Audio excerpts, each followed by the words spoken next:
Boa noite, boa tarde, Sociedade em Rede, nosso canal. Na verdade, a gente já trabalhou aqui com vocês duas programações, né? A gente está trabalhando História Econômica, e aí eu mandei para vocês esse ano já 2 vídeos aqui, 2 lives sobre História Econômica ligados ao curso de História EAD da UNEB. O Márcio nem viu isso. Mas o verdadeiro retorno do canal Sociedade em Rede em 2023 é esse aqui. Nós estamos agora retornando para a nossa programação normal. A gente está continuando, portanto, bem-vindos todos e todas, né? Nós estamos retornando à nossa programação sobre o projeto de extensão TV Web Remando e Preservação, que a gente já está no 8º capítulo, 8ª edição, né? Nas 3 últimas, a gente trabalhou, 2 últimas, com o sul da Bahia, e nessas 2 últimas a gente tem contado com a presença enriquecedora do nosso historiador aí, Alberto, colega nosso da região. É uma honra estar com a gente de novo. Tá? Então, rapidamente, eu vou passar para eles darem aí as primeiras palavras deles. Por favor, Alberto, Márcio. Vou passar para o Alberto primeiro, viu, Márcio? Alberto. Sim, senhor. Bom, então, boa noite já, né, pelo horário. Boa noite, Márcio. Boa noite, professor Alfredo. É um prazer de novo reencontrá-los aí nessa live aí para a gente estar dialogando sobre essas questões históricas pertinentes ao Brasil, especialmente aqui essa região nossa aqui, né, em divisa com o Espírito Santo, né? Fico muito assim lisonjeado por participar dessa live aqui com vocês, discutindo, fazendo essa reflexão para que a gente possa entender melhor a nossa formação, né, socioeconômico, cultural, né, para que a gente hoje possa se autoafirmar, como o professor Alfredo Mata acabou de nos lembrar, né? Somos também portugueses, né? Queiramos Até ou não isso, somos, né? Até né? isso. Queremos ou não somos, né? Então, mas a gente tem que saber diluir essas questões e pensar nelas propositivamente, e daí eu acho que é muito importante essas reflexões através dessas lives que o Márcio propôs fazer com esse acompanhamento maravilhoso do professor Alfredo Mata. Para mim é um prazer e obrigado. Boa noite para todos, para a gente iniciar aí. Boa noite, Alberto. Seja bem-vindo. Diga, Márcio. Feliz Ano Novo. Feliz 2023. É verdade. Feliz 2023. Já mudou alguma coisa, né? Já tem um presidente melhor aí. Pois é. Então é isso. Eu, muito feliz aí mais um episódio. Vamos entrar numa sequência mais intensa de lives, né? Faltam 5 episódios para a gente fechar esse projeto, que é um projeto de 12 capítulos. Estamos entrando hoje no norte do Espírito Santo, em Águas Capixabas, e nós vamos analisar um pouquinho dessa história aí do norte do Espírito Santo e perceber que existe uma semelhança muito grande com a história, né? Principalmente do século XVI, XVII, do extremo sul da Bahia, passa pelos mesmos aperreios, as mesmas dificuldades em relação aos povos originais, que não deram trégua para os primeiros colonos.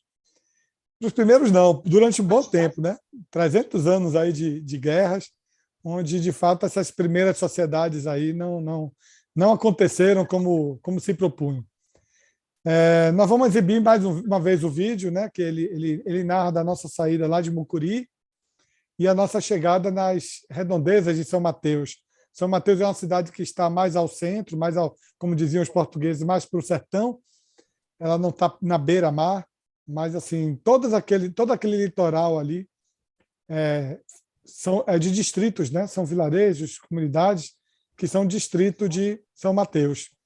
Então nós vamos passar por algumas delas e nas próximas 2 lives também, depois dessa, nós vamos estar falando sobre a região de São Mateus até chegarmos em Vitória.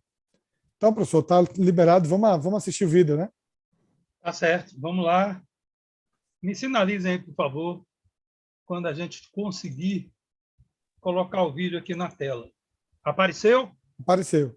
Está aparecendo, Então, pronto, vamos ver aqui o vídeo. Ih, rapaz, eu acho que eu vou ter que voltar. Espera aí. Esqueceu o áudio, né?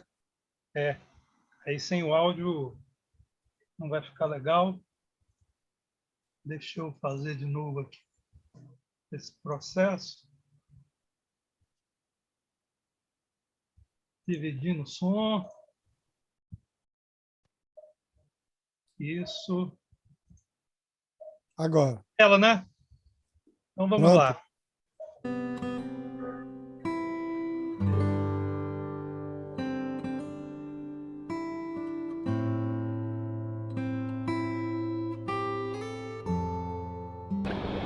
Quadragésimo sexto dia da expedição Remando e Preservação. E agora a gente entende porque chamam aqui de Costa Dourada. Mar de almirante, céu azul, graças a Deus. E a costa realmente fica dourada com as chalés, as coisas mais lindas. Entramos em terras capixabas. Daqui pra frente, Espírito Santo.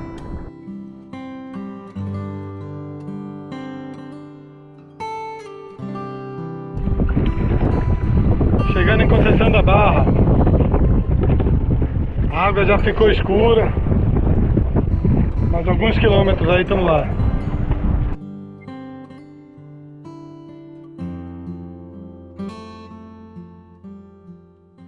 Estou aqui em companhia do nosso querido novo amigo Márcio Torres e Hamilton Souza, dois lobos do mar que estão integrando essa expedição maravilhosa aí, partindo de Salvador com destino ao Rio de Janeiro, que realmente me encantou. Eu adoro esse tipo de registro, esse tipo de pesquisa, esse tipo de estudo.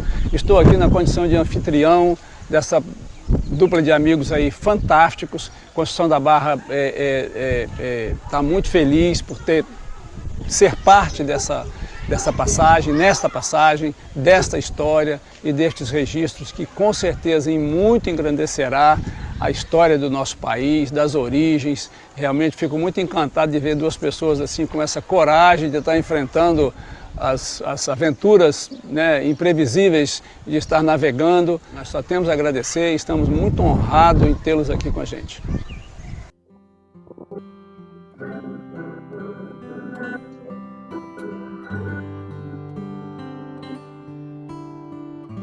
Após 40 quilômetros remados desde a Costa Dourada até aqui em Conceição da Barra, adentramos finalmente no estado do Espírito Santo, no 46º dia da expedição Remando em Preservação. Uma alegria chegar aqui no Espírito Santo, um estado com muita história, um estado que está presente desde o início da sociedade brasileira, da história colonial. Essa sociedade aqui se formatou desde o século XVI, na chegada das primeiras expedições de exploração portuguesas. Bem aqui, às margens do rio Cricaré, ou Quiriquerê, como diziam os tupis antigos, houve uma grande batalha. Uma batalha também conhecida como Batalha dos Aimoré. E nessa batalha, Mem de Sá perdeu seu filho, Fernão de Sá. A foz do Cricaré e nós chegamos ao norte. Amanhã passaremos por fora da boca da barra do Cricaré, seguindo viagem até Guriri.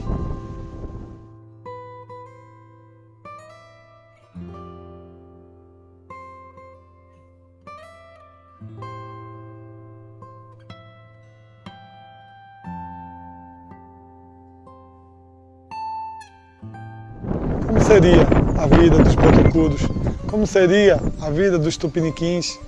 Como seria a vida dos guaianás antes da chegada dos portugueses? Como eles viviam aqui? O que poderia ter sido desse país se o processo colonial fosse diferente? Se houvesse um diálogo entre os povos? As badaladas das 18 horas. Estamos se despedindo aqui de Conceição da Barra, com os amigos, Alessandro, essa galera maravilhosa, Lilimpo, que deu todo apoio pra gente. Estamos saindo aqui da foz do rio Cricaré, deixando para trás aí Conceição da Barra e rumando a proa aí para a praia de Guriri.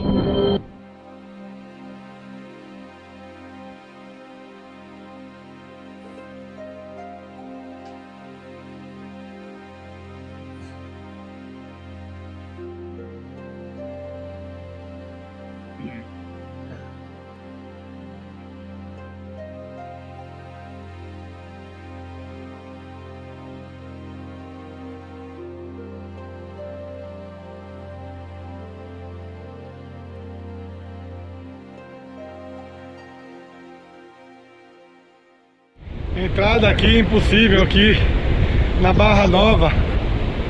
O rio correndo muito, o mar é vazando. Ficamos presos de novo no banco de areia ali, parecendo Caraíva. Só que uma saída mais difícil ainda. Eu capotei o carro que encheu d'água. Para conseguir trazer ele para esse banco de areia aqui foi bem difícil. E agora esperar a maré inverter aí, para conseguir entrar rio adentro aí e chegar na vila. Ambiente super inóspito.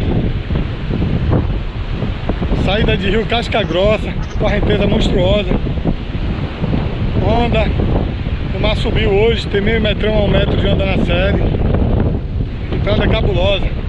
Os pescadores entraram ali, encalharam, só estão entrando no motor.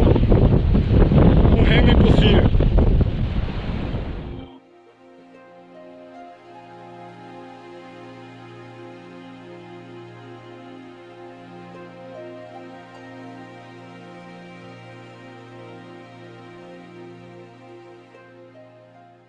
Nós estamos aqui em São Mateus, às margens do rio Cricaré, uma das cidades mais antigas do Brasil, uma primeira vila construída em 1544.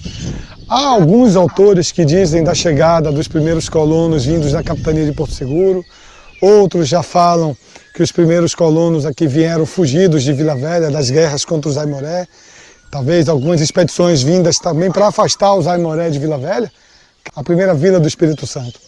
Mas o fato é que essa cidade aqui é uma cidade que foi fundada no século XVI, nos primeiros anos da colônia brasileira, e também se tornou uma cidade negra capixaba, porque principalmente no século XIX, esse porto que nós vamos mostrar para vocês recebeu muitos escravos africanos, foi um dos principais portos do litoral brasileiro. Pode-se dizer que São Mateus está entre os cinco portos mais importantes da chegada de tráfico negreiro do Brasil. Por isso é considerada a cidade negra do Espírito Santo. Esse é o rio Cricaré. É o mesmo rio que nós encontramos lá em Conceição da Barra, lá é a Foz. Nós estamos mergulhados um pouco para dentro do continente. E essas margens aqui do Cricaré chegavam navios negreiros. Esse aqui era exatamente o ponto do porto onde desciam os escravos, que eram tratados como animais, que vinham naquelas condições negreiras que nós já sabemos. Uma triste condição. Muitos morriam e eram jogados no mar no caminho. Outros chegavam em estado deplorável. E aqui em praça pública, eles eram vendidos como mercadoria. Exatamente nesse calçamento aqui, era onde aportavam os navios negreiros. E o século XIX, principalmente após 1850, quando foi extinta a comercialização dos negros, foi quando mais se chegou negro aqui em São Mateus. São Mateus recebeu muitos negros na clandestinidade. Inclusive há um relato, um documento histórico que fala de ter sido aqui a prisão do último navio clandestino de tráfico negreiro antes da abolição dos escravos. O primeiro povoado que se estabeleceu aqui, às margens do rio Cricaré, se chamava Povoado de Cricaré. Em 1544, aproximadamente, os primeiros colonos chegaram aqui. Em 1566, o padre José de Anchieta aqui esteve e a cidade foi rebatizada em homenagem a São Mateus, no dia de São Mateus.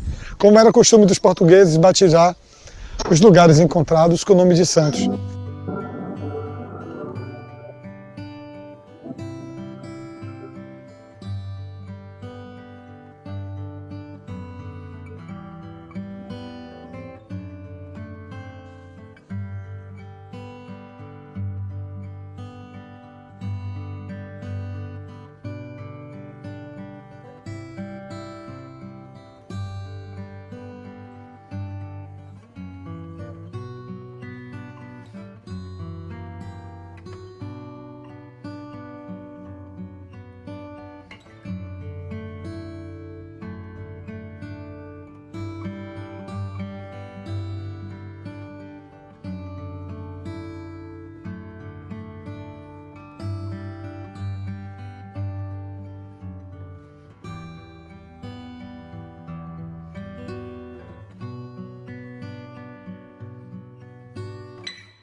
Professor, me fala um pouquinho sobre a formação de Vila Velha, São Mateus, aqueles primeiros 30 anos ou os primeiros 50 anos da capitania hereditária aqui do Espírito Santo.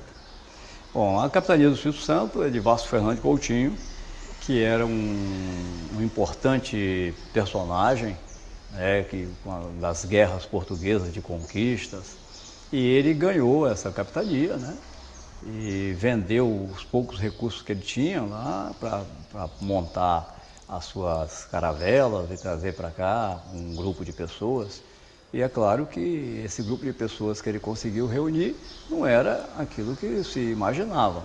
Portugal, um país pequeno, com pouca gente, e eles se valiam muito daquelas pessoas que estavam condenadas, levando em consideração que essas condenações, às vezes se pensa que era só de ladrões, salteadores. Não, também tinha aquelas pessoas que eram condenadas por heresia, por algum tipo de crime, que era muito considerado naquela época, mas que eram pessoas também de boa formação.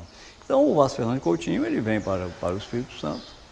O nome Espírito Santo é exatamente porque ele chega na oitava de Pentecostes, né? Então, aí quando ele chega aqui, ele dá o nome de Capitania do Espírito Santo. E tem muitos confrontos com os índios, ele já não é bem recebido logo no início, teve que dar tiro de canhão para poder ocupar ali aquela região de Vila Velha. E ele andou também fazendo várias viagens para Portugal, e para ver se ele conseguia mais gente para cá. E uma dessas viagens teve problemas sérios com os seus amigos que ficaram aí em Vila Velha, que tiveram problemas sérios com os índios, e os índios então passaram a atacar essa pequeno povoado lá, né? E nisso daí se dispersou. Então a ideia que a gente tem da formação de São Mateus é que essa população fugindo do lado de Vila Velha vem para o norte e entra no Rio Cricaré e fica por aqui. Isso, a tradição oral fala que é 1544, mas é provável que tenha um erro aí de anos, porque a gente não tem nada escrito. É uma tradição oral. Há outros relatos que falam em 1554. Eu, particularmente, acho que é até mais provável que seja 1554. Né? Mas esses índios que assolavam Vila Velha eram os Aimoré, né? Sim, os índios... Não, em Vila Velha... Aqui em São Mateus, sim. Em São Mateus, era os índios tupiniquins, certo? Mas é tudo índios tupis. Aqui, até toda essa região já estava dominada pelos tupis, né? Então, sempre nessas variações do tupi. Aqui em São Mateus eram os tupiniquins. E aí como é que vai acontecer São Mateus? São Mateus, esse pessoal começa a chegar aqui, tem um contingente indígena muito grande, e é o momento que chega o Mendes Sá, né, como governador. O Mendes Sá, ele já recebeu cartas, aliás, foi o Duarte da Costa que recebeu a carta do capitão daqui do Espírito Santo, né, do Vasco Fernando Coutinho, que o socorresse para ele não ser devorado pelos índios. Mas como ele estava de saída, então o Mendes Sá, que era para ter vindo nessa expedição, o pessoal da Bahia pediu que ele não viesse, ele tinha acabado de chegar, mandasse uma expedição aqui acudir o Vasco Fernando Coutinho. Então ele pegou o filho dele, com 20 anos, e pegou duas pessoas assim, mais experientes, né? Que eram os dois filhos de Caramuru, além de Diogo, que era o Diogo Álvares, né? O filho de Caramuru.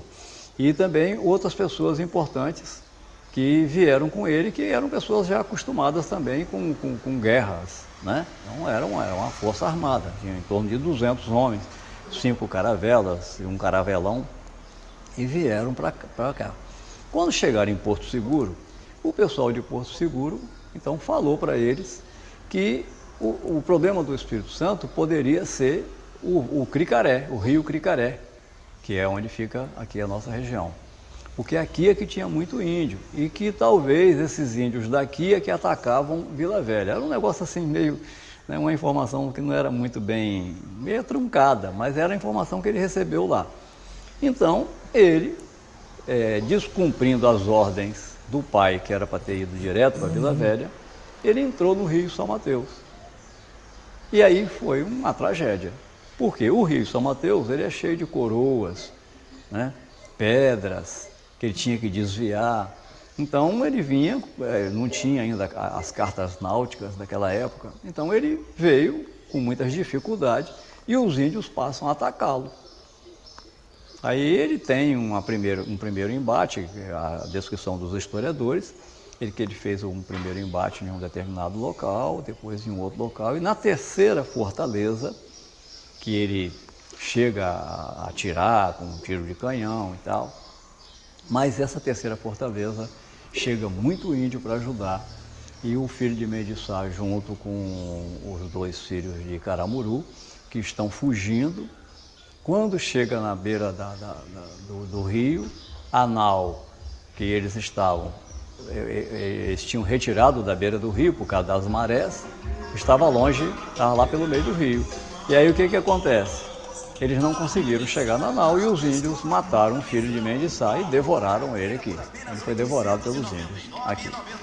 Então esse é o princípio disso daí. Com isso, claro que aí o pessoal consegue recolher as naus e ir para o Espírito Santo. Chegando lá, o Vasco Fernandes Coutinho entra em desespero. Ele já estava mal visto, porque a capitania não estava indo bem. E o filho do governador morreu dentro da capitania dele, quer dizer, ele ficou desmoralizado completamente. Então ele reúne aquilo que sobrou da tropa, né, e pega um pessoal mais experiente e vai dotar essas caravelas que vêm para o outro combate de barcos menores, porque a primeira caravela ela não estava apropriada para esse tipo de combate de terra, só tinha as caravelas, não tinham nem barco aqueles pequenos barcos de desembarque, né? Então aí vem o pessoal de Vitória, e aí a narrativa que se tem aqui, que ficaram 6 meses aqui fazendo extermínio indígena, então que é a chamada Batalha do Cricaré. Na verdade são várias batalhas, não é uma batalha só. Então esse é o início. Uma pergunta, o senhor fala da presença dos tupiniquins, sim, no litoral, né? Mas quando eu perguntei sobre os Aimoré, é que eles tinham uma presença constante, né? Inclusive eles eram inimigos também dos tupiniquins. Sim. E se tornaram inimigos também dos primeiros colonos. Então, Sim. Esses índios que o senhor fala, da Batalha do Cricaré, são os Aimoré. Não, são tupiniquins. E então os tupiniquins não fizeram acordo com os portugueses no primeiro momento? Aqui no primeiro momento não. A batalha, todos os historiadores da época, os padres e historiadores falam que a batalha foi com os índios tupiniquins. Então a Batalha do Cricaré não é com os Aimorés. chamam de Batalha dos Aimoré. Não, tá errado, não é, está errado, está errado, é tupiniquim. Os Aimorés habitavam um pouco mais para o sertão. Agora, antes, né, dos Aimorés, os achados que a gente teve aqui, os achados arqueológicos, né, a gente encontrou urna funerária Aratu, que é um povo que existia aqui antes do Tupi. Então é provável que essas urnas Aratu tenham um momento de encontro entre essas duas famílias, né, indígenas, esses 2 troncos, né? Então a gente tem também a presença Aratu que a gente tem aqui no nosso Museu de São Mateus. E a descoberta do ouro nas Minas Gerais? O rio, a gente chama Rio São Mateus, é o nome oficial dele, né? Ele nasce naquela região de Tambacuri, então é próximo à região do ouro, né? E então por aqui as estradas daquela época eram os rios, né? Que era tudo floresta, e o Rio Doce era complicado para entrar, porque o Rio Doce ele era habitado pelos índios botocudos, e os índios botocudos não deixavam, era difícil você subir o Rio Doce, que os índios botocudos não deixavam, e também muita febre, né? Então pelo Rio São Mateus esse pessoal conseguia chegar nessa região das minas. Então por isso que o Rio São Mateus ele passa a ser importante na descoberta do ouro lá em Minas, e também ele passa a ser uma coisa estratégica.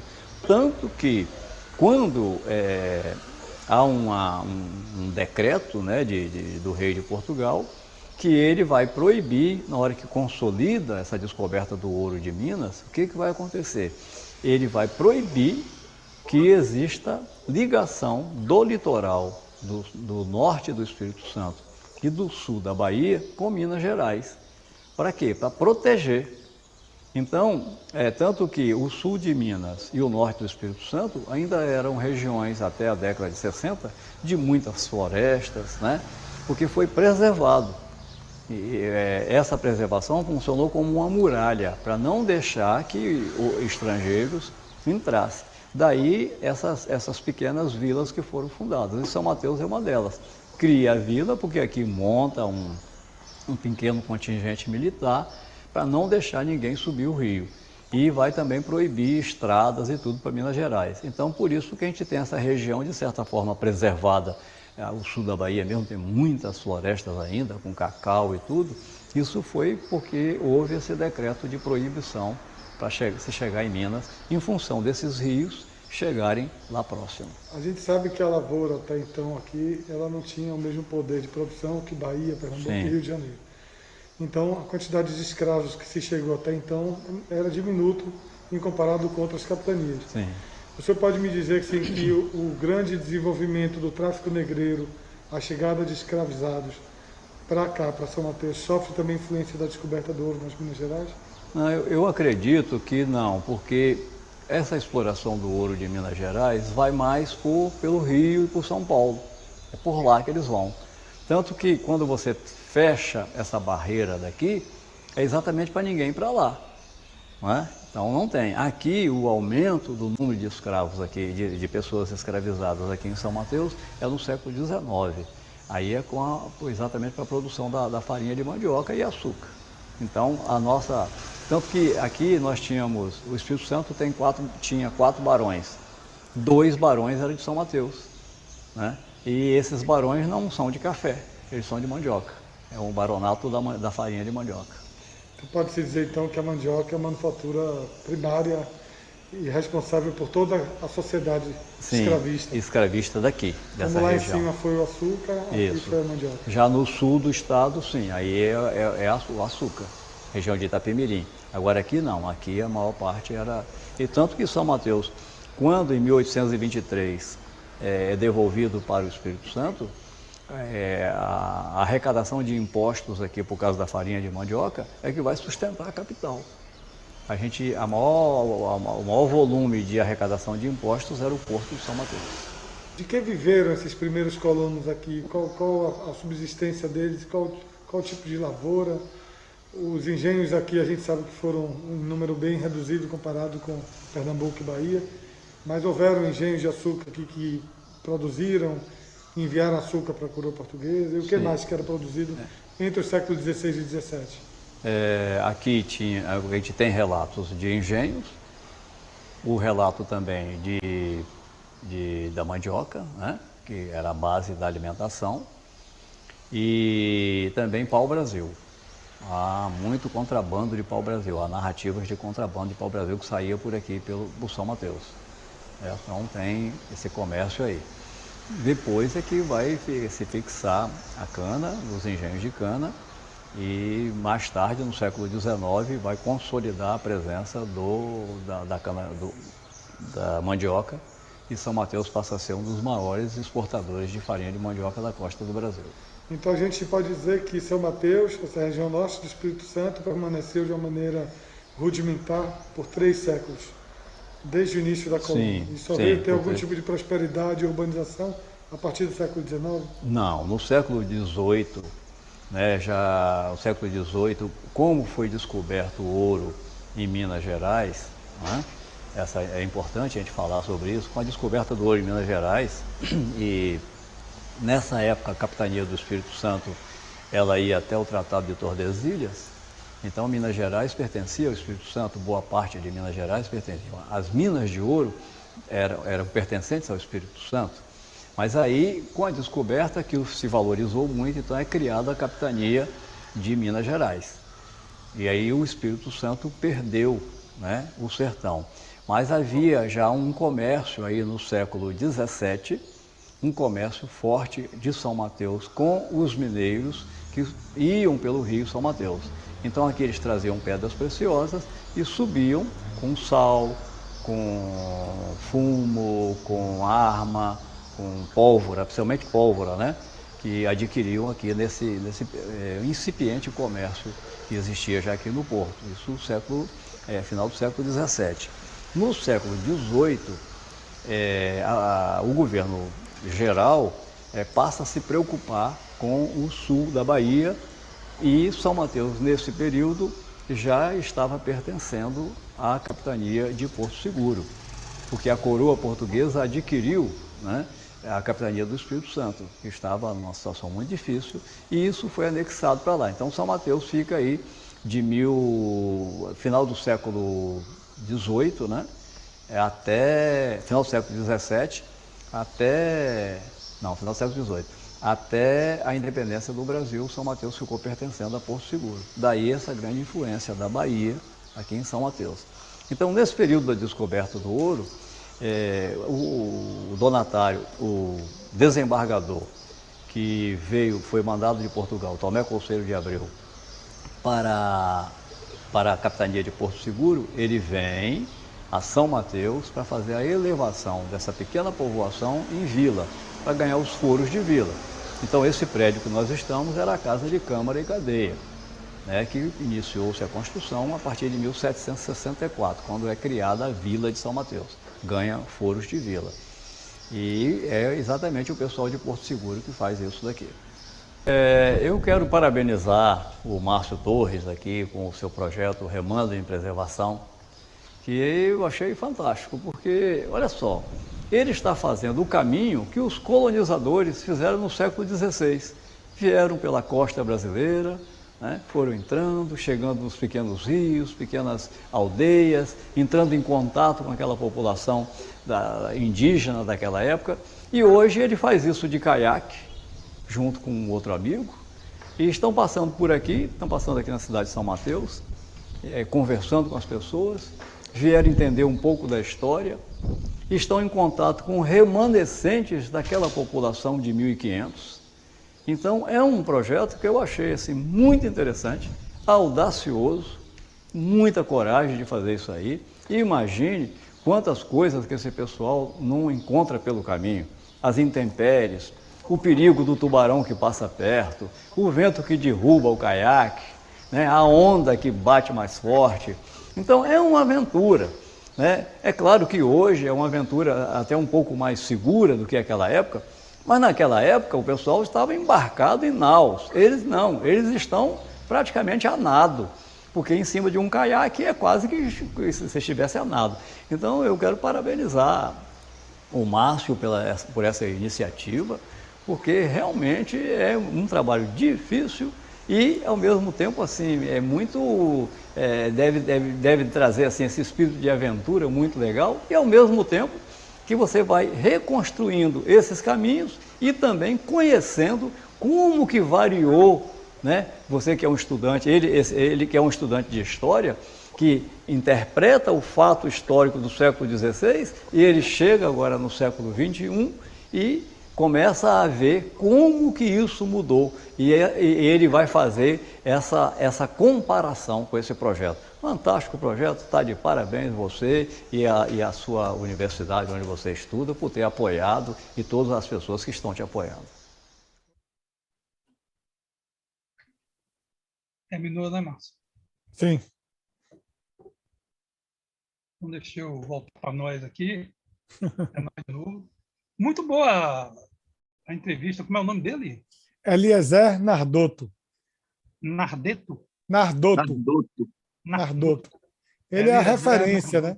A referência de história de São Mateus é ele. Ele Você tem conhece mais... ele lá, Alberto? Não, não tinha conhecido, não. Conheci a partir de Nunca foi agora. por lá? Não, já tive por lá, mas não conheci ele, não.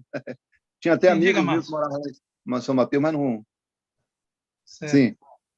Diga, Márcio, desculpa. O Eliezer, ele não é historiador de formação, mas ele é um cara que vem trabalhando com historiadores, né?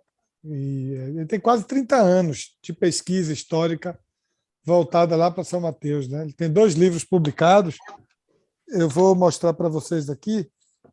Esse aqui é o primeiro livro que ele publicou, é um livro grande, com uma documentação farta. E depois ele publicou esse, é o mais novo, esse aqui eu adquiri lá mesmo com ele. Aí a gente mandou pelo correio, porque eu não tinha como transportar no caiaque. Aí ele chegou aqui em casa antes de mim.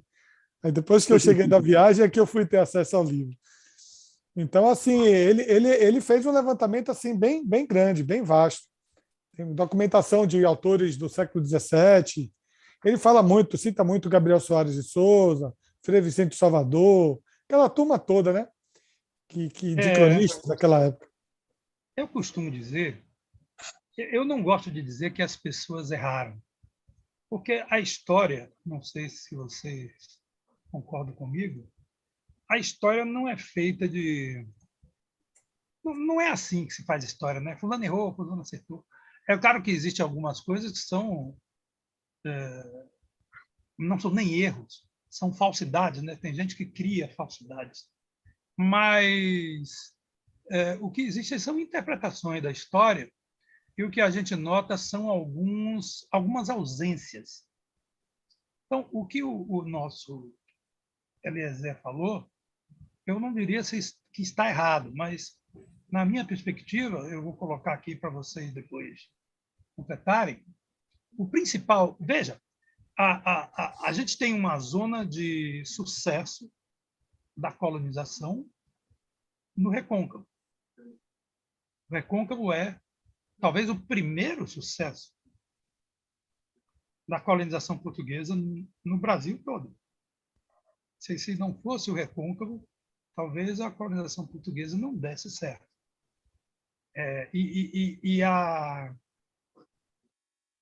A participação do Caramuru e da família do Caramuru nesse processo de dar certo, Catarina, aquela história toda, Casa da Torre, é muito forte, né? A partir da região de Ilhéus até a Vila Velha, talvez até mais ao sul, porque eu acho que São Tomé também. Porque o outro lugar onde teve sucesso a colonização, demorou mais um pouco, mas teve, foi o Rio de Janeiro. Eu estou falando agora a cidade do Rio de Janeiro. Então, entre o Rio de Janeiro e Salvador, a gente tem uma região de colonização muito difícil.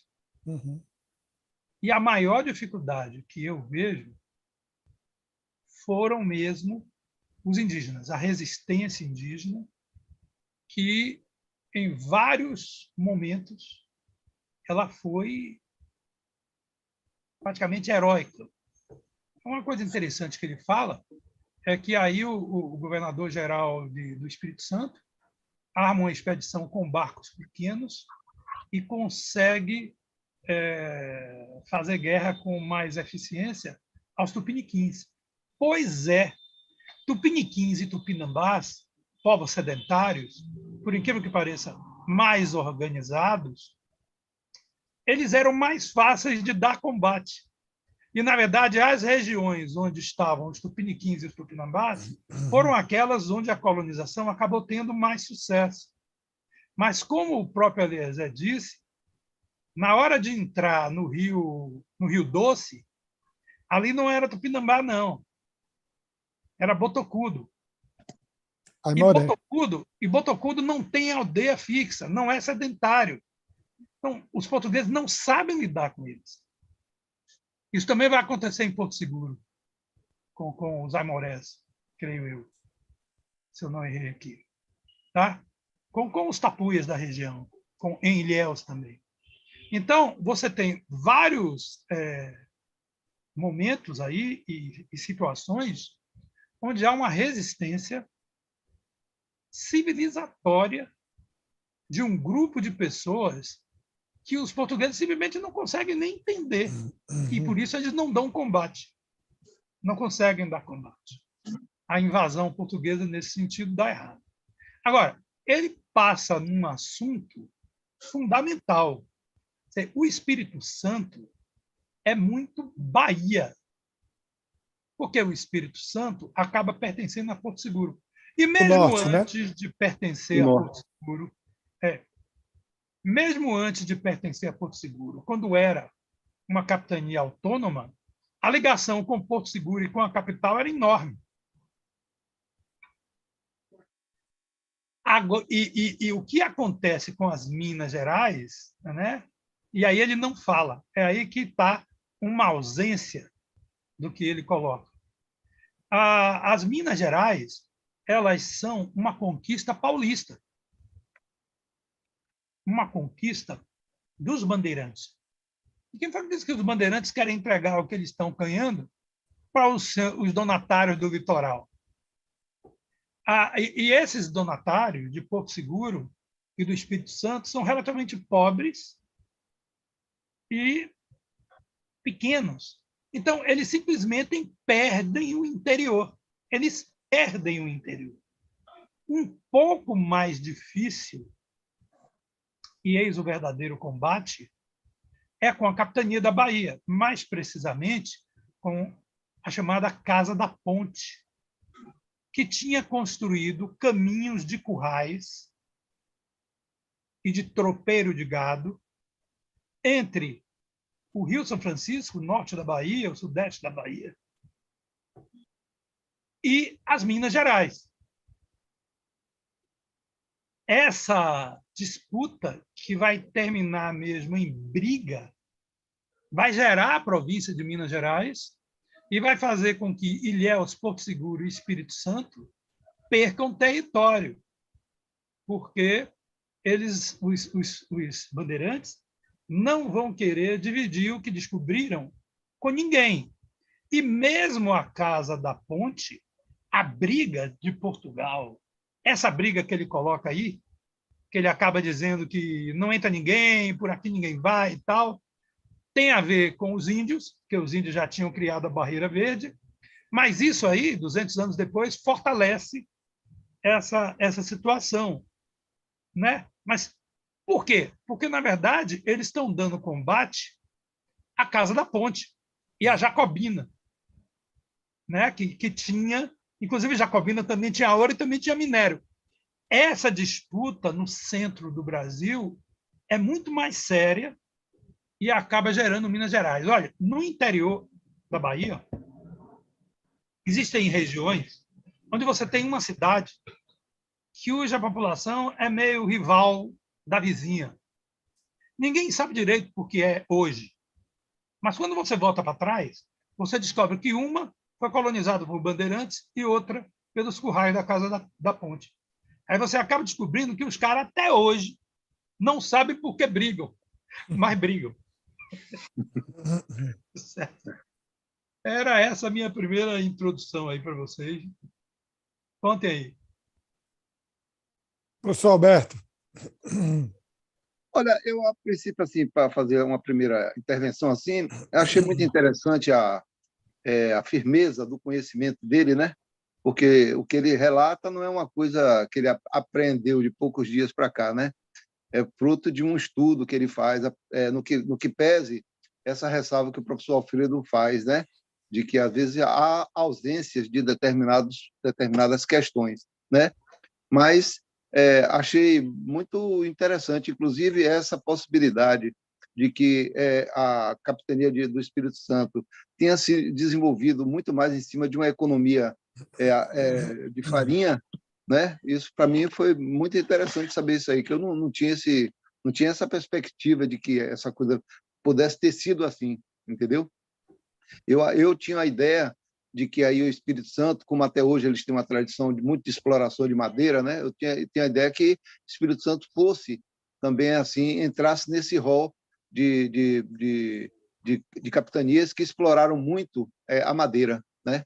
Mas, pelo que ele falou aí, o centro da economia que fez funcionar a capitania foi a produção de farinha de mandioca, né? Então, isso No eu norte, acho... né? no norte. Nessa parte que a gente está vendo aqui agora, né? Estou falando do relato dele, né? Entendeu? Né? Ele falou que no sul já tinha uma outra conformação Açúcar. de economia, né? Açúcar, né? Entendeu? Então, isso é porque eu digo isso porque, como até hoje tem uma ligação muito grande o nosso Espírito Santo com a Bahia, né? Há um trânsito interessante aí. Essa cultura da farinha não foi tão forte aqui na região de Porto Seguro, na capitania de Porto Seguro, né? Não foi uma coisa assim, poderia ter existido a produção de farinha para subsistência, não do ponto de vista, como ele fala, que passou a ser até exportador da farinha, né? Essa região aí. Então, você vê como há diferenças, né, de realidades a ser enfrentada naquela época, né? Porque se uma determinada capitania se desenvolve sob o ponto de vista de um modelo de economia, o outro de outro, isso significa as variações que existiam nesse litoral brasileiro aí, né? Em conformidade com as etnias que habitavam tais e quais lugares, né? Uma coisa interessante que eu senti que eu não sei, aí uma coisa que, salvo o melhor juízo, né, os amorés, eles não eram tupiniquins. Meu entendimento, entendeu? Eles eram da linhagem Macro-G, portanto, eles não eram do Tupi-Guarani. Né? Provavelmente não quero usar também a expressão que o professor Alfredo chamou a atenção, de que errou, não é uma questão de erro, talvez uma questão de interpretação, né? Mas o que acontece, Alberto, é que talvez, além dos amorés, existissem mesmo aldeias tupiniquins. Sim, existiam. Então ele não estaria, ele estaria apenas só explicar melhor, entendeu? Eu tenho um ponto de vista em relação a isso aí. Foi quando, desculpa, mas só para completar aqui, para não esquecer, foi quando você, Márcio, fez a pergunta a ele se a guerra de Cricaré foi com os amorés. Ele não, foi com os tupiniquins. Né? Pelo que se sabe, salvo o melhor juízo, né? Foram os amorés, né? Mas não sei, aí é uma questão que eu não tenho ainda, assim, posso até procurar ver isso aí mais minuciosamente, né? Eu acho que a Batalha de Cricaré, como teve aqui também muito em Porto Seguro, o enfrentamento foi contra os amorés, que eram muito perigosos, né? Os tupiniquins, inclusive, né, eles chegaram a ter um acordo, né? Dentro da capitania de Porto Seguro, como bem lembrou o professor Alfredo, eles tiveram, mas eles foram enganados, eles se revoltaram, largaram de mão a coisa, né? No Espírito Santo não foi diferente. A semelhança é grande, nesse sentido de lá na Vila Velha, ainda no século XVI, eles chegaram a se unir aos Goitacá do Sul e aos Aimoré do Norte. Se uniram 3 tribos para poder fazer frente a Vasco Fernando Coutinho. O meu ponto de vista em relação a essas batalhas, que ele fala que foram muitas, alguns cronistas antigos falam que os aimorés eles eram exímios guerreiros mesmo, eles eram estrategistas. Eles não viviam em tribos, eram grupamentos de 15 pessoas, 20 no máximo, andavam nus, mas eles eram estrategistas em guerrilha. Eles não faziam batalha em campo aberto. Você pensa que os portugueses, naquela época, eles usavam armaduras? Imagina esses homens de armadura pesada entrando no matagal, lutando contra homens velozes, corredores, com arco e flecha de 2 metros de comprimento e lanças de 2,5 metros, e dizia que eles não erravam uma flechada. Todas as flechas que eles atiravam eram certeiras. Imagine uma salva de flecha vindo de tudo que é lado que você não sabe de onde é, porque os caras estavam escondidos e eles não lutavam em linha de frente. Mas, por exemplo, o Fernão de Sá, ele morre na 3ª fortaleza. Essa fortaleza que Eliezer Nardotto fala, eram 3 fortalezas construídas pelos índios, que não se sabe, eu não posso afirmar exatamente, eu não tenho esse conhecimento apropriado para dizer que eram exatamente os Aimoré ou os Tupiniquim, mas, assim, existia uma presença forte dos Aimoré não vivendo ali. De fato, quem vivia ali eram os Tupi. Toda a costa era habitada pelos Tupi, mas os Aimorés, hora e volta, retornavam, seja para fazer combate aos Tupis, em toda a costa brasileira, seja para fazer combate aos colonos portugueses. Isso aconteceu em Ilhéus, isso aconteceu em Porto Seguro, isso aconteceu no norte do Espírito Santo, aconteceu em Vila Velha. Da mesma maneira que os Goitacá, lá no norte do Rio de Janeiro e no sul do Espírito Santo, também faziam frente. Tem um detalhe muito importante. O único trecho do litoral brasileiro em que os tupis não venceram foi exatamente no norte do Rio de Janeiro e sul do Espírito Santo, que era onde tinha a presença massiva dos Goitacá. Eles eram uma espécie de Aimorés do Sul. Eram as 2 tribos mais terríveis que se tem conhecimento em termos de batalhas, né? Então, assim, eu gostaria, professor, rapidinho. Tapuias, esses grupos. Os tapuias. Os tupis chamavam, né? Chamavam. Então, assim, eu quero só deixar aqui uma problemática, né? Porque eu acho que eu concordo com o professor Freitas, essa coisa assim, de dizer o que é certo e errado em história é muito complexo, né? Porque a gente está falando de 500 anos atrás e de uma época que se tinha esparsos, pouquíssimos documentos, né?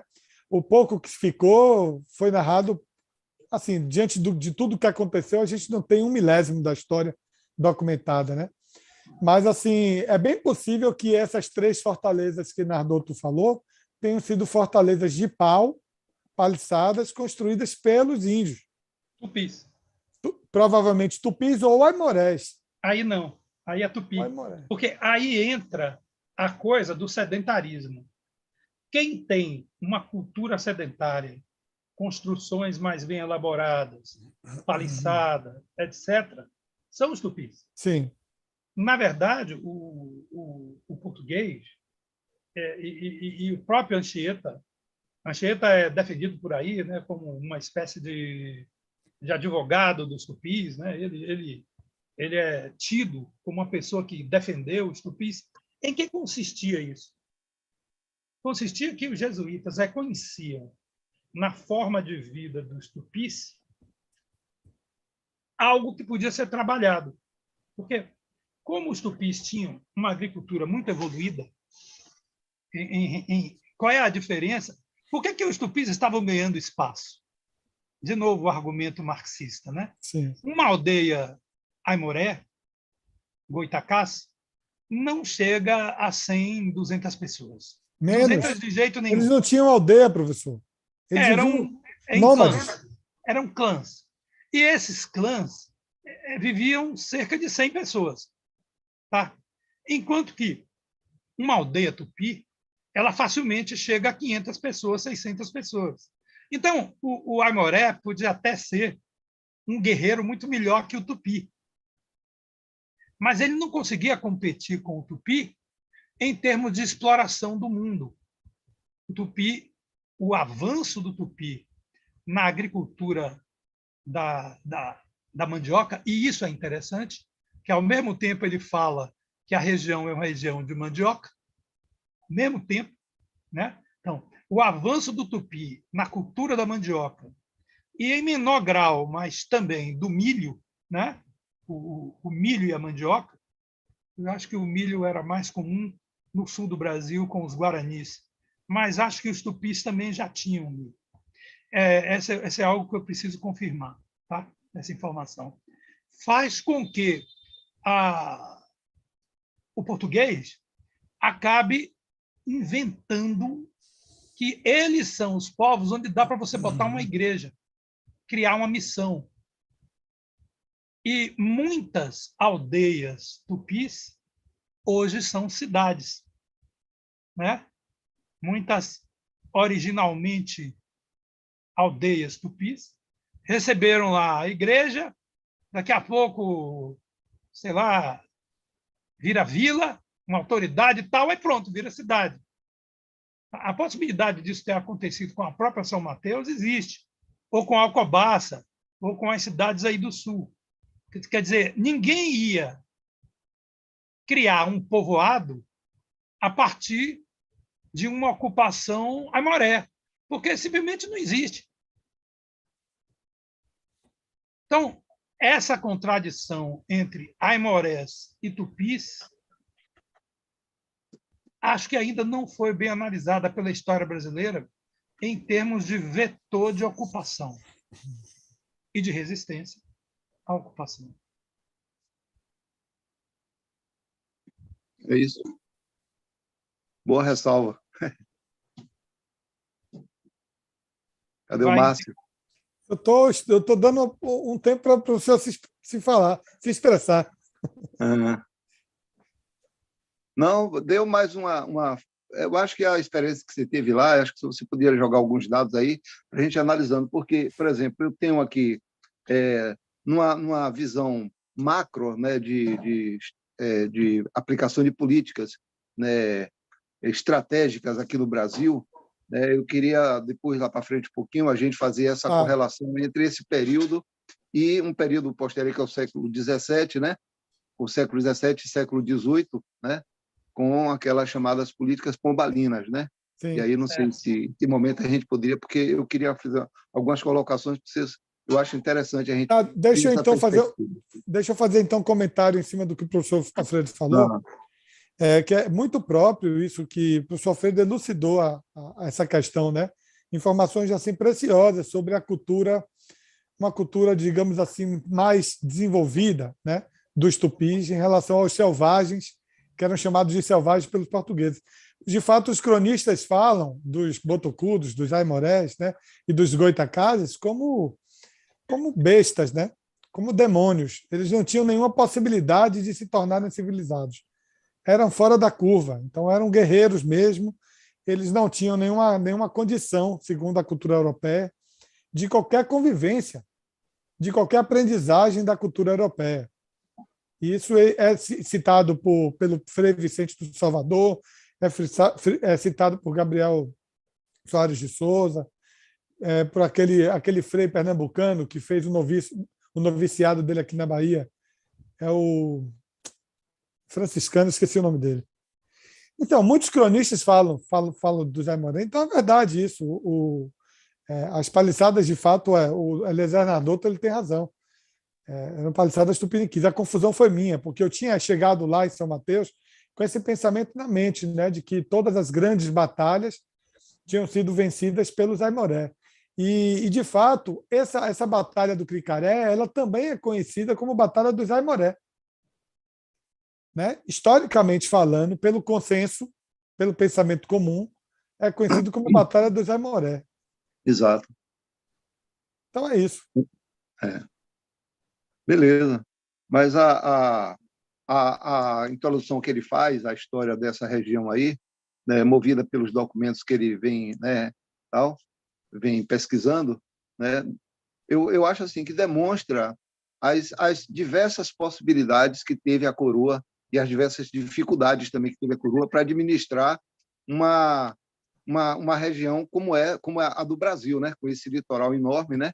Você imagine, eu fico imaginando, né, aquilo que foi a dor de cabeça da coroa, porque imediatamente quando a coroa portuguesa sente que o comércio com as Índias e com as especiarias da Índia estava caindo por terra por causa das dificuldades comerciais que lá existiam, os chineses, os muçulmanos, tudo ali naquela região de Goa, de Calcutá e tudo mais, passou a ser muito difícil aquele comércio. Então, os olhos da coroa portuguesa se voltam para o Brasil, até porque eles já tinham os conhecimentos de que existiam já os contrabandos aqui em grande escala, né, principalmente de madeira, né?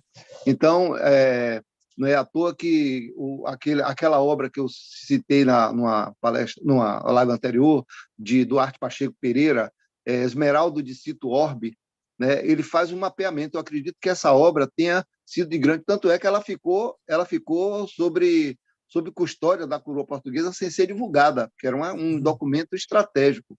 E, a partir dessas informações do Esmeraldo de Cito Orbe, é que a coroa portuguesa vê ali no Brasil a possibilidade de tomar conta dessas terras, porque haveria a possibilidade de muitos metais, né? E muitas pedras preciosas, aquilo que eles procuravam, que fazia parte da política metalista que se desenvolvia na Europa, né?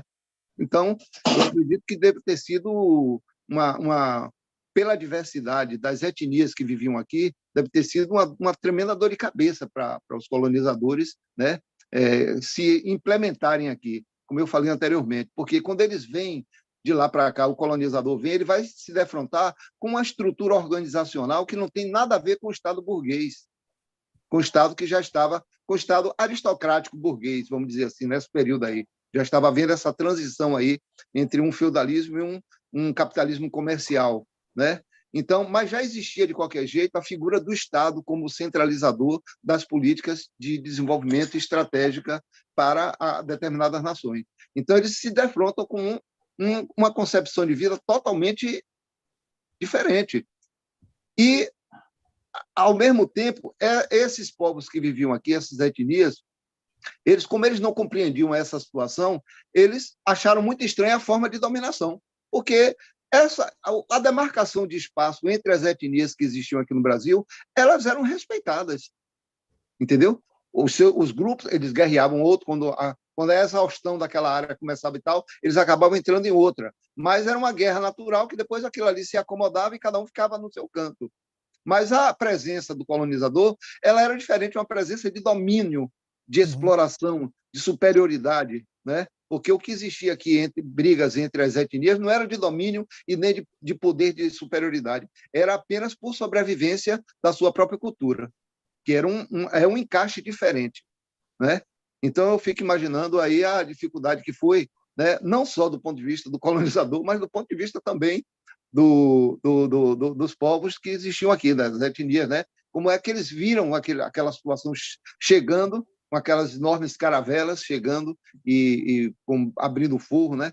Tem até uma situação do Anhanguera, né? Anhanguera, que era um dos bandeirantes, chefe de bandeira, né? Que ele chegou numa região, ele pegou uma bacia, um recipiente com cachaça e tocou fogo e ameaçou os índios de tocar fogo nas águas do rio. Quer dizer, eles não conheciam nem a cachaça, né? Então ele falou assim, se vocês não me ajudarem a localizar onde é que tem o ouro e tal, eu vou tocar fogo. Aí tocou fogo na cachaça, os índios aí ficaram sobressaltados, né? Então há um choque antropológico muito grande, né? Para a gente considerar e a gente estudar a história do Brasil. É muito, eu acho muito assim, eu não gosto de usar essas palavras, é muito complicado, não parece que a palavra complicado já é explicando a situação, ela não explica nada, ela complica mais ainda, né? Mas existe assim uma dificuldade que eu acho que é, como o Márcio até colocou, a dificuldade de documentos da época que pudesse refletir a realidade daquele local naquela situação, né? Agora, Então, mas é isso aí. Diga. Não, era só fazer essa ressalva assim, porque depois, aí é que vem, no século XVIII, é que vem aquelas chamadas políticas pombalinas, que eu acho você quer que falar disso agora? Vá fundo, fala aí. Eu estou dizendo lá adiante, quando a gente esgotar um pouco esse período aí, século XVI, século XVII, né? Para a gente ir acomodando, porque eu acho que lá na frente vai haver essa compreensão de que há uma extensão muito grande e que é preciso uniformizar as políticas de estratégia de dominação.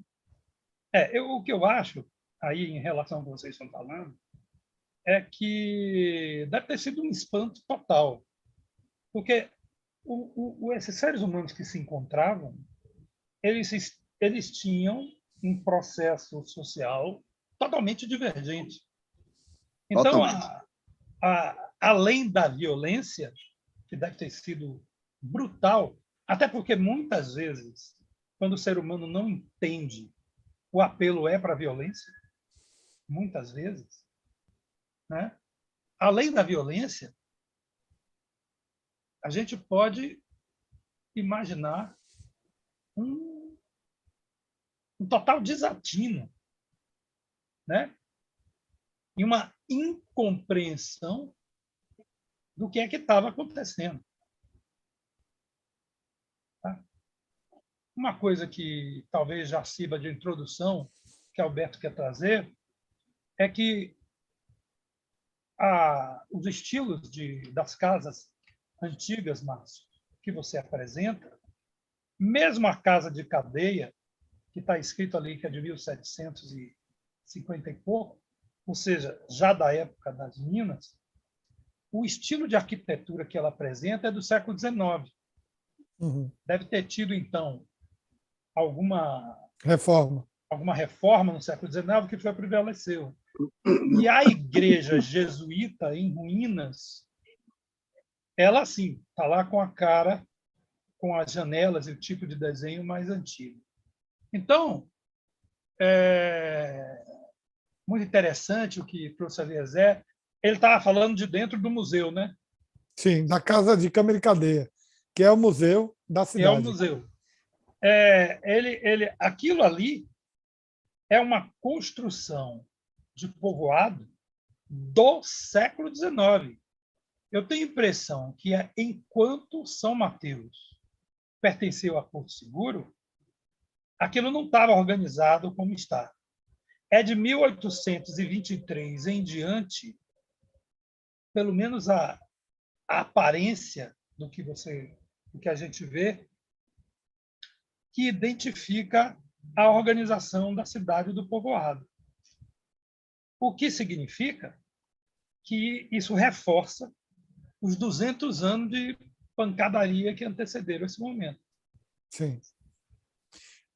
Assim, eu concordo com o senhor, professor. Eu acho que até o século XIX existia o povoado.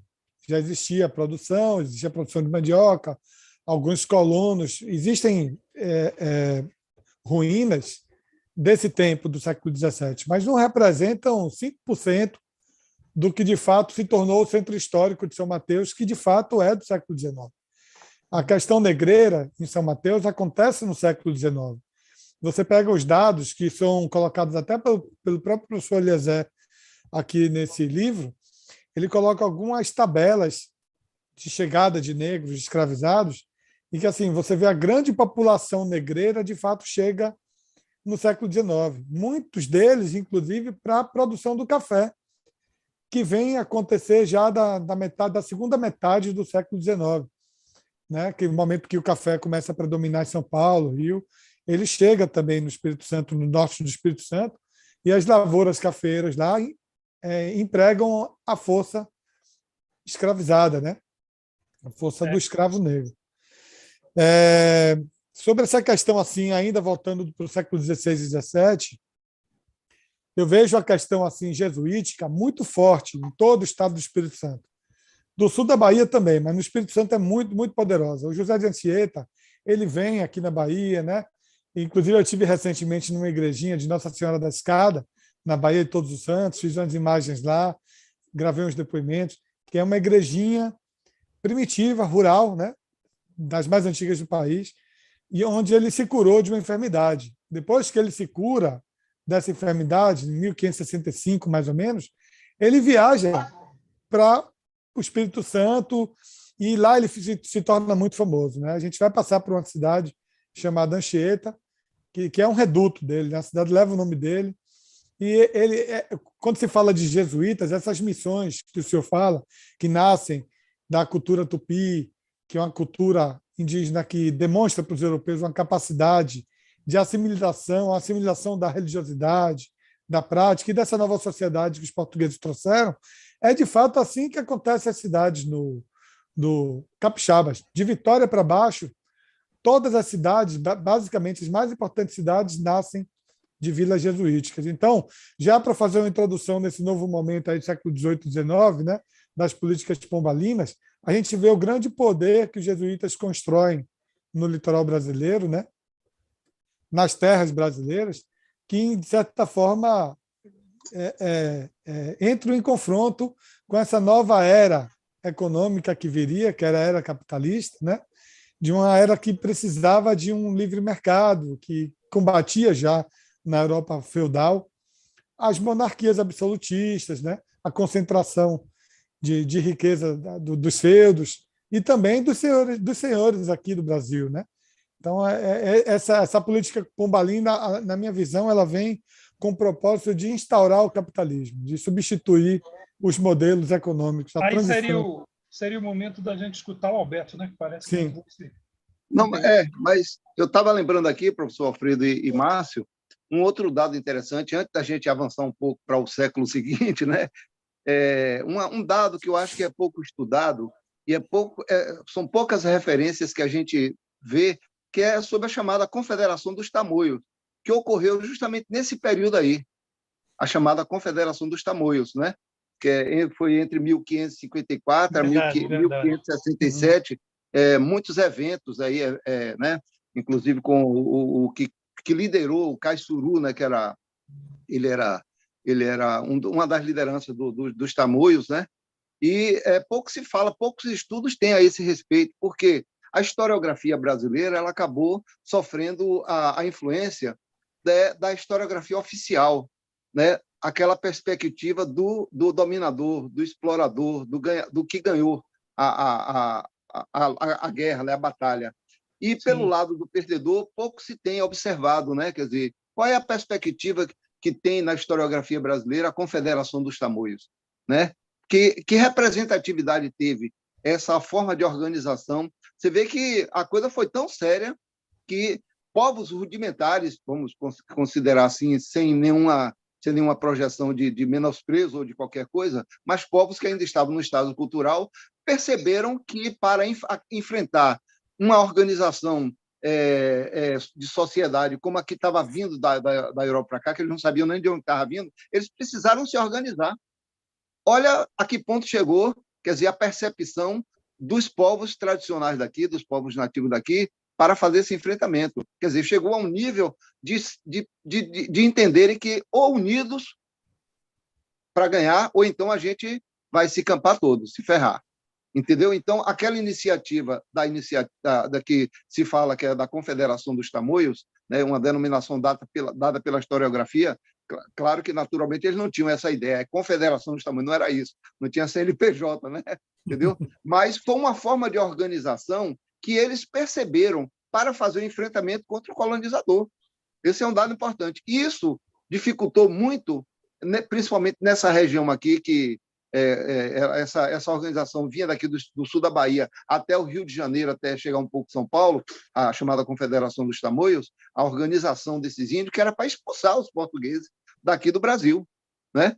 Então, eu acho que é um dado muito importante sobre o qual pouco se debruça, né, para saber olhar essa relação do colonizador com os povos nativos aqui sob a perspectiva do povo nativo, das etnias que viviam aqui, dos povos originários, né? Pouco se tem essa visão, né? Era isso que eu queria chamar a atenção para a gente depois avançar. E esses tamoios eram os próprios tupis, né? Os tamoios eram tupis também, né? Viviam mais lá na região de São Paulo, sul do Rio de Janeiro. Exato. Então, Porque citaram o nome Tamoios, mas podia ser Tupinambá, Tupiniquim, ou Confederação dos Tupis, né? Porque foi a união dos povos tupis, né? Porque a palavra tamoio, não sei se existia exatamente agrupamentos assim, mas eles eram denominados tamoios porque eram chamados, eles tinham um respeito pelos mais velhos. Então, tamoio significa os mais velhos, entendeu? Então, ele estava sob a orientação dos tamoios. Por exemplo, Caissuru, que morreu, né, aprisionado, e depois a Imberê, que era o filho dele, que passou a liderar em nome dele, ele morreu no cativeiro, morreu de inanição, porque ele não se alimentava, não aceitou o aprisionamento dele, não aceitou, né? Isso é um choque cultural, quer dizer, um colonizador ele não faria isso, ele não morreria pelo fato de estar preso, né? Ele aceitaria porque é uma norma já do Estado, instituído lá na Europa de você cumprir uma pena. Eles não entendiam isso, né? Então, essa percepção sob o ponto de vista do dominado, é que falta um pouco a gente caminhar por ela, para a gente entender também a psicologia da coisa, né? Porque a história também ela é formada por um conjunto de psicologias, né? Que vão se formando, vão se juntando, uma permeando a outra, e acaba criando o fato histórico. Não é isso? É verdade. É isso? Muito bom, é isso mesmo. Verdade, Alberto, e a coisa do século XVIII? Vá fundo, continue aí. Não, assim, eu estava pensando assim, porque diante dessas dificuldades, com aquela abordagem inicial que eu falei sobre quando Portugal percebe que a Índia já não era mais o quinhão dela, porque uma das maiores colônias de Portugal era Goa, tinha não sei quantos mil portugueses já lá, mas com aquela situação entre muçulmanos, muitos chineses e indianos comercializando, acabou que o espaço ficou reduzido para Portugal. E Portugal vai se saindo a partir daquele evento com Pedro Álvares Cabral, né? Que ele é detonado lá, e então ele se volta para a coroa, para essa colônia aqui, e dá a devida importância. É aí que começa a presença do português nas suas chamadas, entre aspas, terras, né? Porque há um descentramento, ele sai daquele polo ali para vir para cá, e a única maneira dele sobreviver como nação, e aí é que vem depois, a partir de 1750 e pouco para frente, quer dizer, com a instituição das políticas pombalinas, você vê que elas foram escritas e trabalhadas especialmente para a colônia aqui, porque as outras colônias eram de menor porte, elas não tinham a relevância que tinha a colônia brasileira para Portugal, como as outras colônias pequenas tinham. Tanto é que ela fundou aqui, uma das iniciativas da política pombalina foi de criação da Companhia do Grão-Pará.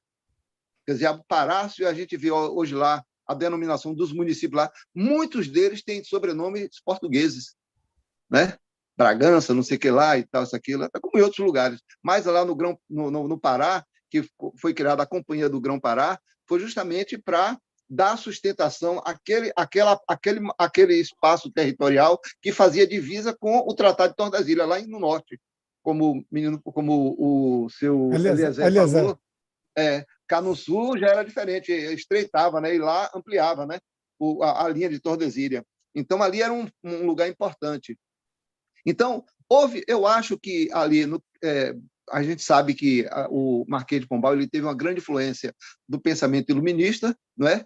E ele pensou no desenvolvimento e na equiparação de Portugal aos grandes centros comerciais e industriais, que era a França, Inglaterra e tal. Ele pensou em como desenvolver uma política que pudesse elevar o status de Portugal. Mas aí eu coloco isso como uma provocação. Imagine Portugal, para chegar ao status de um país daqueles que existiam lá, muito avançados, não tinha espaço territorial e não tinha mão de obra e não tinha riquezas suficientes para se equiparar. Então, se voltou as intenções de Portugal se voltaram totalmente para a colônia brasileira. E aí, essas políticas pombalinas, eu acho que ela deu uma uniformização das políticas de norte a sul do Brasil.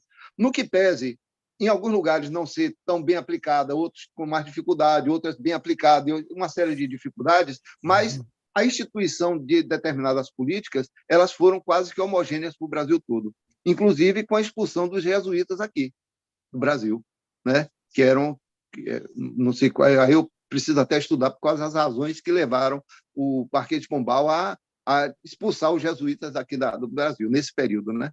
Então, eles incomodavam, os jesuítas incomodavam, porque, de alguma maneira, eles trabalhavam com autonomia. Eles catequizavam, o que pode-se dizer que eles são agentes de aculturação, né? Mas eles não criavam pessoas dóceis e submissas. Eles catequizavam para tentar criar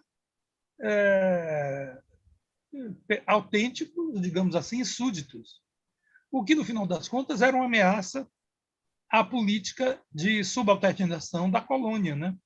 Porque, a partir de um certo momento, Portugal passou a se preocupar em manter a colônia. Que a colônia grande demais começou a se desenvolver, ficou cada vez mais difícil que ela continuasse a ser colônia. Até porque, além do próprio Brasil, que se desenvolvia muito, o Brasil continuava assediado pelas potências europeias, pelas outras. E aí Portugal não sabia o que fazer para resistir a esse assédio. Então, tem esses elementos todos aí. Professor, Exato.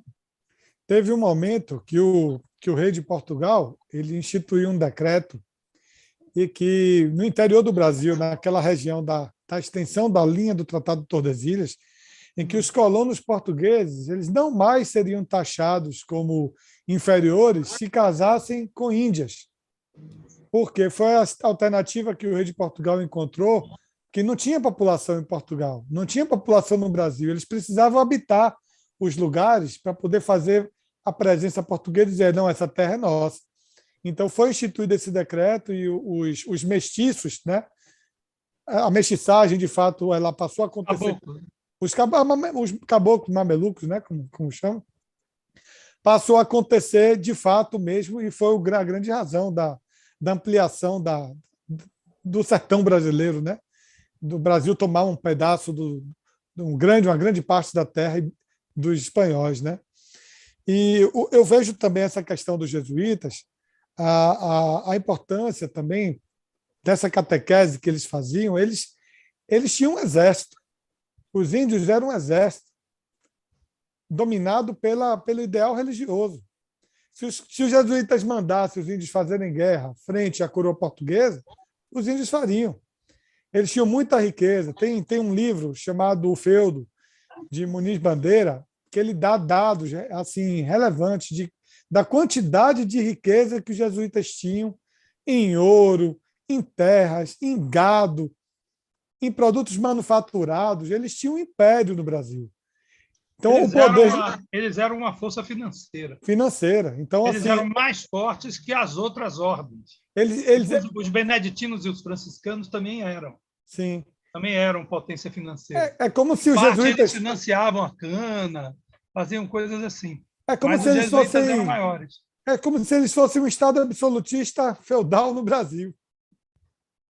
Eles eram os guardiões, digamos assim, de uma reserva de valor, Sim. que na verdade era ligado à monarquia, né? Era ligado ao rei. Mas Aí, aí é que está, aquilo começou a incomodar, porque eles acabaram ficando mais poderosos que o rei. É, aí tem um ponto muito importante que eu quero trazer como problemática, né? Pensem o seguinte: se os jesuítas tinham essas terras todas de forma senhorial e eles produziam tudo o que eles precisavam, da mesma maneira que os feudos europeus também produziam tudo o que precisavam, e o comércio na época senhorial e feudal ele não se proliferava, nós estamos falando de uma época onde se inicia o processo da Revolução Industrial. E esse novo mercado, esse mercado capitalista, precisava comercializar. Marquês de Pombal sabia disso. Isso estava acontecendo na Europa. Esses são pensamentos extraídos do pensamento do professor Luiz Muniz Bandeira, né?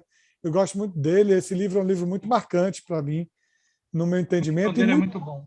E eu também estou falando coisas aqui, professor, que eu lembro, que eu extraí daquela aula também que o senhor deu de História da Bahia, que eu te conheci. Eu lembro do senhor falar também dessa questão econômica, dessa transição econômica, né, que já acontecia na Europa e que o Pombal ele traz esse pensamento, porque é um pensamento que se escora no momento. Isso ia acontecer inevitavelmente com o mundo todo, pelo momento econômico da industrialização, que é uma nova sociedade, como o senhor diz, que a sociedade ibérica ela tinha uma capacidade de multiplicação maior do que as sociedades indígenas brasileiras. Essa nova sociedade industrial também tinha um poder de multiplicação muito maior, muito maior. Então, inevitavelmente, isso estava acontecendo no mundo. E Pombal percebeu isso, e o rei também percebeu isso. Eu vejo que esse foi o principal ponto de transição, né, que fez a expulsão dos jesuítas, não só a expulsão dos jesuítas, como também essas políticas também entraram em confronto com a Casa da Torre, com a Casa da Ponte, com os grandes latifundiários brasileiros, também sofreram. Não foram só os religiosos que sofreram, não. Os latifundiários também, que não eram religiosos, também sofreram. É isso. De qualquer maneira, eu acho muito interessante essa discussão que a gente teve com o Eliezer, aquele outro senhor também, né, da outra cidade, um senhor que me recebeu lá em frente da igreja. Wellington. Da Secretaria lá de Emprego e Renda, lá de Conceição da Barra. Isso. Conceição da Barra, foi. Isso. E o que fica, para mim, pelo menos, né, é a diferença entre Espírito Santo e Porto Seguro, mas as diversas pontes de identidade entre os dois também. Ficou importante também a análise dele da influência da mineração, que é muito forte ali e que vai determinar as fronteiras atuais dos estados, né? Porque que Porto Seguro perdeu um monte de terra, né? O Espírito Santo também. Então, isso tem a ver com aquele processo que ele identificou. E eu acho que, em termos de conclusão, aquela história toda dos índios também e das diferenças entre aimorés, tupis, isso que a gente falou aqui, também deu um aprofundamento aqui para nós. Uma coisa boa, professor, rapidinho, importante também a questão das bases militares de proteção aos rios que adentravam aos minérios das Minas Gerais. Para não deixar, para não perturbar os paulistas. Isso, então aí são os paulistas já tomando conta de si mesmo. Por exemplo, no sul do Espírito Santo, a gente vai ver muita cidade jesuíta, nascendo de vila jesuíta. No norte do Espírito Santo, muitas cidades nascendo de bases militares que protegiam as Minas Gerais. As minas. Interessante. Agora, o que eu acho, vou ressaltar aqui, no final ele passou um paninho, né, dizendo que a expedição era maravilhosa e tal, e tal. Eu até acho que ele tem razão, mas você trata de arrumar uma grana, porque você vai ter que voltar para Campos de caiaque, com aquele maluco, como é o nome dele, o seu colega? Hamiltinho? O Hamilton? Hamiltinho, para fazer o resto da remada. Vocês vão ter que ir de Campos até a Baía de Todos os Santos, até a Baía de Guanabara, tá? Para completar o negócio. Depois do doutorado, professor. Agora é ritmo de... Eu só paro no doutorado. Depois do Não, doutorado... veja aí, o doutorado está muito longe, rapaz. Aí é Não, 10 anos. não, Daqui a porque 10 anos você não vai aguentar nem remar, você não vai vou ter que ir de aguentar o quê, lanche. rapaz? Eu estou bem, estou me cuidando. Você vai Como ter que ir bem, de lanche. pratico esporte todo dia. Não é Na- de jet ski, não, tem que ser de caiaque. É porque assim, ó, a ideia das expedições agora são expedições na Bahia para a gente explorar a história da Bahia, né? Sim, isso sim. Isso sim. E isso é a É aquilo que a prioridade. gente falou. É agora. Agora, depois do doutorado, ou quem sabe o doutorado, um estudo mais aprofundado com expedição para o lado de lá. Essa Não, ideia de remar o litoral brasileiro De todo me Campos agrada muito. até. Para quem remou daqui até Campos, de Campos para a Baía de Guanabara não deve ser grande coisa. 15 dias. Pois é. Com condições boas de tempo, 12 dias. Tá bom. Bom, eu vou passar para vocês aí fazerem as avaliações finais aí de hoje de vocês, certo? Alberto. Bom, professor, mais uma vez eu quero agradecer a participação e ter esse contato com o senhor aí, o professor Alfredo Mata, e essa pessoa maravilhosa que é Márcio. Tive foi um presente conhecer ele, né? Mas e agradecer também pela oportunidade da gente estar fazendo essa reflexão, né? Só gostaria também de chamar a atenção um detalhe só, que é a questão que a gente voltou a abordar um pouco a questão das entradas e bandeiras, que eram duas instituições, uma fomentada pela coroa portuguesa e outra fomentada pela iniciativa privada. As bandeiras eram privadas e as entradas eram tal. Então, uma acabou tendo supremacia sobre a outra, porque as bandeiras partiram para os interiores. Justamente, eu lembrei disso aí, porque quando o Márcio falou sobre aquele decreto de casar as pessoas, né, com os mamelucos e tal, para aumentar a população, foi nesse período que houve a chamada dissolução do Tratado de Tordesilhas, 1700 e pouco para frente, né? Que por conta da união, a União Ibérica, que teve um momento em que entre a coroa portuguesa e a coroa espanhola se uniram, ficou uma coisa só. Então, isso passou a se entender que o Tratado de Tordesilhas não existisse mais, porque isso era uma união ibérica, entendeu? Então, isso facilitou para que as entradas ultrapassassem essa divisa que era feita pelo Tratado de Tordesilhas, né? Isso fez com que o Brasil se ampliasse bastante, né? Então, é um dado também interessante, porque isso influenciou muito. Por exemplo, a chegada dos índios manhãs aqui em Belmonte foi por conta de um enfrentamento com uma das bandeiras, que elas já saíam pelo interior de São Paulo, chegavam até o norte de Minas. E lá eles se encontraram com esses índios manhães, que eram do tronco dos Camacães. E foi uma carnificina geral. Tanto é que eles chegaram aqui, eles não tinham habilidade com o mar, por exemplo. Eles não sabiam. Segundo eu já li, eles não tinham esse conhecimento, como os caiçara têm de pescar e tudo mais, né, e tal. Mas eles ficaram ali apaziguados, porque eles ficaram amedrontados, porque o conhecimento que eles tiveram com a bandeira, não sei se foi de Borba Gato ou de Bueno, não sei o que lá e tal, que foi uma carnificina, entendeu? Então, isso favoreceu para que muitos desses grupos indígenas, que eram macro-G, viessem para o litoral, né? Imprensado pelas bandeiras. Então, é um outro dado interessante para a gente pensar esse período que o Márcio está estudando, que é o do século XVI e século XVII, né?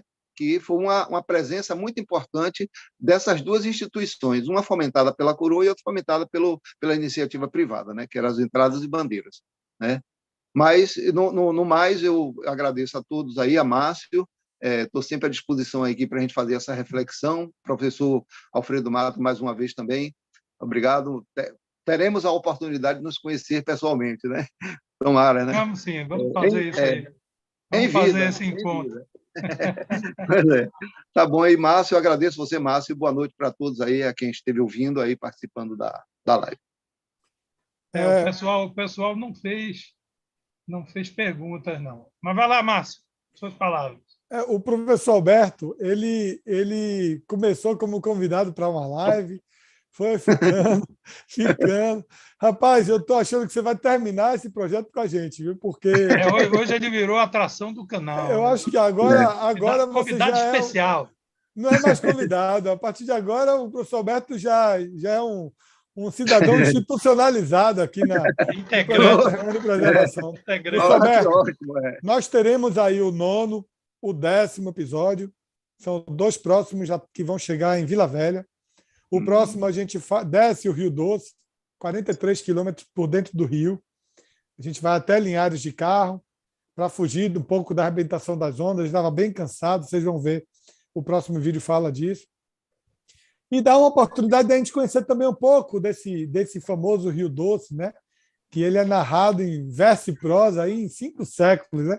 Da história do Brasil, e que também foi palco do maior catástrofe ambiental brasileiro, que foi a barragem Mariana, né? Que cedeu. O Rio Doce é um rio maior, né?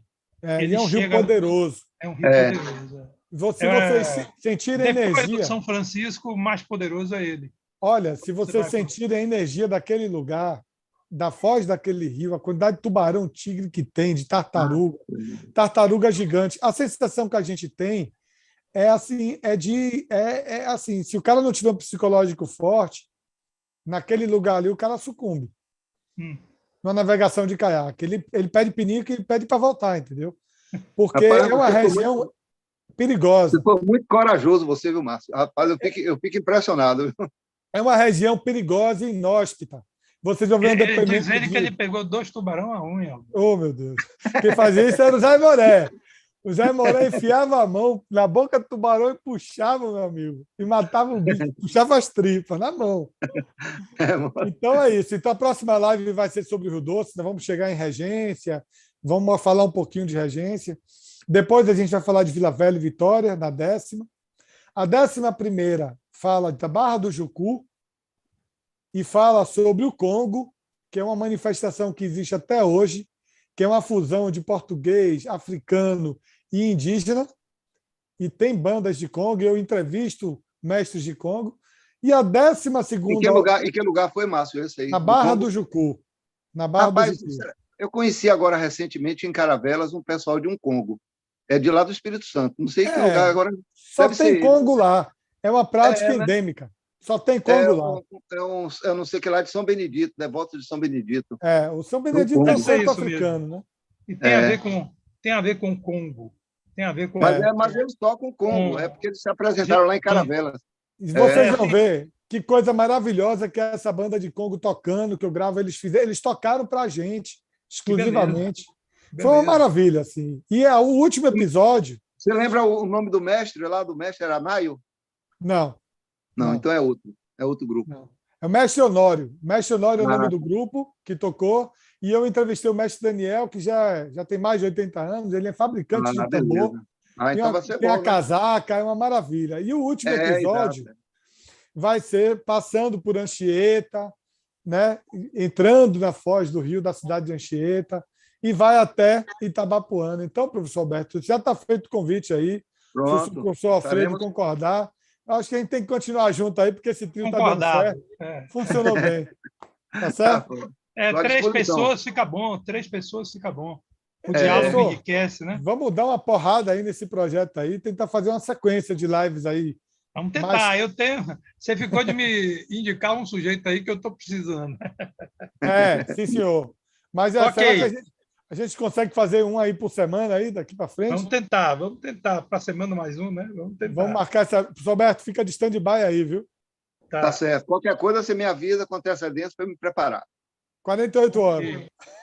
Bom, agora sou eu que agradeço aqui a todos. Agradeço muito a Márcio pelo material, pela filmagem, pelas pessoas que ele trouxe, né, no material. Acho que o nosso canal está servindo também, Márcio, para a gente dar difusão a isso, né? Porque é legal que isso saia, né? Que as pessoas vejam. Agradeço também ao Alberto, nossa nova contratação, né? Novo na equipe aqui, para a gente encerrar esse trabalho E vamos em frente. Eu agradeço a quem está nos assistindo, a Adelita, Noé, enfim, outras pessoas. Boa noite para vocês. Vamos Boa encerrar noite. aqui, tá? Valeu aí. Tchau, tchau. Valeu, Até a um abraço próxima. para todos aí. Um Boa noite abraço, pra boa noite a todos. Encerrou. Ô, Márcio, Oi. o problema é que esse negócio